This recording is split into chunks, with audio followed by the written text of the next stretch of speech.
Hi everyone, welcome back to my channel. My name is Roda and I'm a doctor working in the UK, and today's video is going to be about the very specific study strategies that I've used, and they're also very evidence-based to help you pass the AKT. I have already done a video about the AKT which you can check up here somewhere, but that was just a general overview and just general tips and resources. But in this video I'm going to be talking about very specific study strategies that I've used that have helped me get 90% in the AKT and 91% in the clinical aspects of it. The study strategies I'm going to be talking about are far more superior than the general learning methods that we've been using when we were in high school and university. And that is especially useful when it comes to the AKT, because that exam can feel quite overwhelming when you look at the amount of stuff that you need to be covering. It's all about being as efficient and as effective when it comes to our studying, because for me it was all about trying to minimize the time I was spending studying, and that is probably really important for people who've got other commitments, so whether that's family,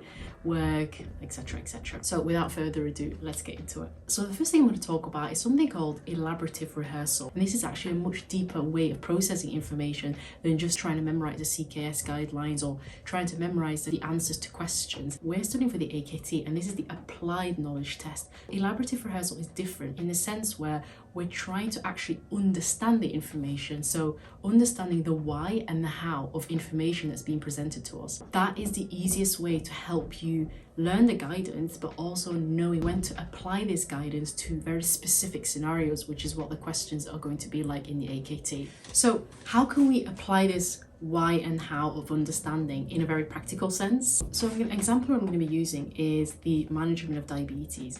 We all know management of diabetes has about 50 different steps for like tons of different medications, and just looking at it can make you feel like, oh my god, where do I even start with this? So we can fall into the easy trap, which a lot of people do, and just try and memorize all the different steps. So the management is, after we've done the lifestyle whatever, is to start a patient on metformin, and if metformin doesn't work, we've got the option of starting one of 3 new medications, and you can memorize this. So if metformin doesn't work, I can either go on plioclitazone, sulfonylureas, or DPP-4 inhibitor. That's all well and good, but then there's a question in the AKT that says something along the lines of 57-year-old lady who is type 2 diabetic, is on metformin, but her HbA1c is still very high, past medical history is CKD and recurrent UTIs. What's the most appropriate management plan?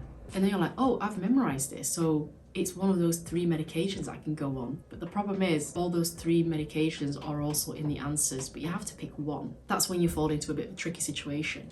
But if you apply elaborative rehearsal, so actually trying to understand the reasonings behind these medications, you're more able to answer this question. So the person who's trying to figure out the why and the how would be like, okay, plioclitazone, how does it work?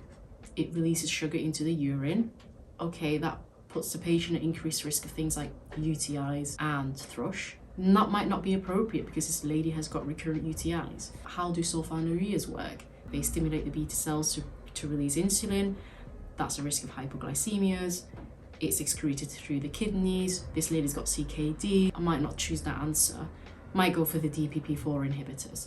So inherently, none of the answers would be wrong, but they're not the most appropriate.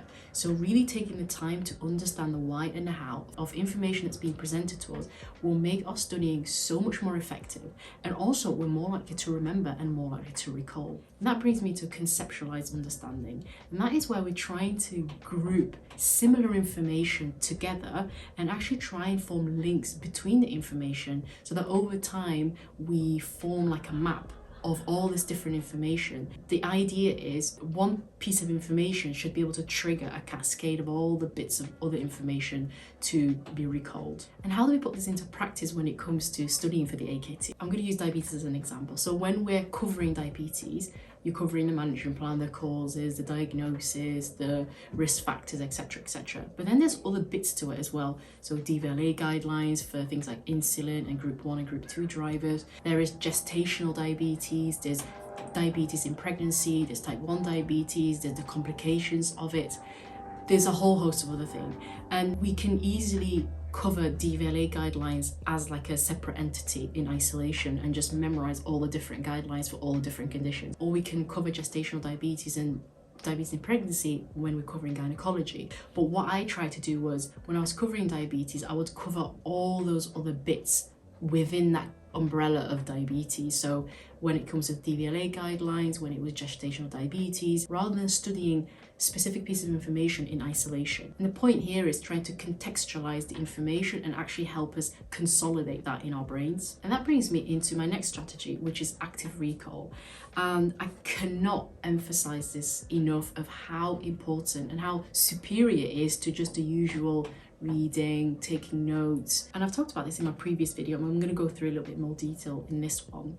And again, some of the pitfalls I've seen my friends do and other people is learning in a passive way that doesn't really promote a deeper understanding or deeper retention of the information. And actually, it has been shown that the more effort we put into trying to recall information, the deeper the connections in terms of our memory become. So by the time you come to your exam, you still remember a decent amount of information. That's the aim anyway.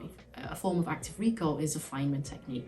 And I kid you not, this was the most effective way for me to actually see whether I've remembered something and I've recalled it. This is where we're actually learning by teaching. So explaining it to someone else. So I'll tell you now, when I saw that I could not fully explain heart failure management to my friend, for example, I knew that there were gaps in my knowledge and I had to revisit that information, whether that's through questions, whether that's looking at my notes. The way in which I did that was at least 2 or 3 times a week, I would get with my friends, we'd go through a list of topics and just explain it to each other.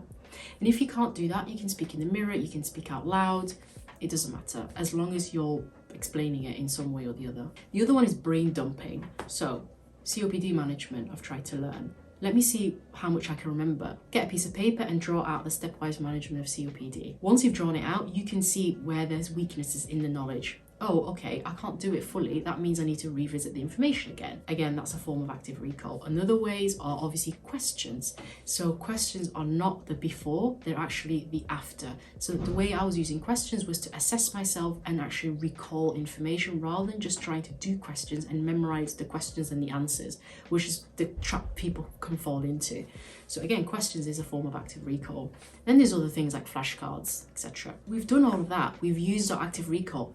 But that's not the end of it. That's actually only half of our learning, because the next thing we need to be doing is making sure that we remember that information, and that is through something called spaced repetition. The beauty of reviewing things regularly is that you don't fall into the trap of the forgetting curve. Any information that we learn, after 3 days, we've already forgotten 60% of it. So I can imagine after 3 months, I probably won't remember a single thing. We're trying to get on top of that. And by regularly reviewing things, we're making sure that by the time we get to the exam, before the AKT, we've remembered at least the majority of the information we've tried to learn. And there's actually a book called Candel's In Search of Memory that showed that our brain cells form new connections every single time we try and recall the information. So how did I do that practically? For me, that was reviewing things on a regular basis. It can be as simple as having done an hour of study and then reviewing at the end of it, just making sure, have I understood this? Maybe do a few questions around it, maybe do explaining it to someone or explaining it out loud. And then a day at the end of the week to review things I've covered in that week. I'd focus primarily on doing a lot of questions and explaining it to my friends. And then at the end of the month, see again, review things, do questions, other active recall methods. And then by the end of the 3 months, maybe about 7 to 10 days, just before the exam, where I'm not learning any more content and I'm actually focusing on doing questions, I'm doing mock exams, I'm revisiting things that I'm weak on, making sure that I know it properly. And also, reviewing things regularly gives you a metric for tracking progress. So what am I weak on? What am I good at? Maybe I don't have to spend so much time on that. And it's all about kind of developing a sense of self-awareness when it comes to our learning and to maximize our efficiency for the minimum amount of time. The next strategy is something called multiple encoding. This is a concept that says that basically we take in memory in lots of different ways. There's a visual way of taking in information, that's through diagrams, pictures. There's the auditory way, so listening, and semantics, so that's through words and reading and taking notes, etc. The point here is a memory that incorporates all three is a memory that is going to be much stronger than just one that relies on vision or that just relies on like hearing or just on reading. But if you take all three, then the information becomes much more stronger in our heads and it becomes much more likely for us to recall. The way I was taking advantage of this knowledge was if there was certain like guidelines. So for example, hypertension management, there's a lot of information, and I've described it before, but I call it a wall of text. You look at it and you're like, oh my goodness, where do I start? The way in which I kind of took advantage of this multiple encoding was look at the guideline and try and understand it first of all, and then actually translate that information into a visual format. The fact that I've translated that information into a visual kind of format means I'm using my semantic memory and I'm also using my visual memory. And you can use that when it comes to very heavy factual information, where you can kind of almost turn it into like a little diagram or like a stepwise ladder or something like that. But then what about auditory? The act of reading out loud, like reading on notes, has shown to be a very, very effective way of strengthening our memory. And the point I would use this was when something was super confusing or there was a lot of information that I had to kind of figure out in my head, I would speak it out loud, you know, as I was writing it. And just doing that helped me kind of get a bit more of a sense of what I was trying to read or trying to learn, and that can be quite useful, especially for very complicated concepts. So that was everything. I hope that was really useful. If you just want a general overview of the AKT and like some of the tips and things like that, I have done a video about that. Again, you can check it out if you wanted to. But yeah, like always, thank you very much for watching. If you found this video helpful, please give it a like, subscribe to the channel if you haven't already, and I'll see you in the next video.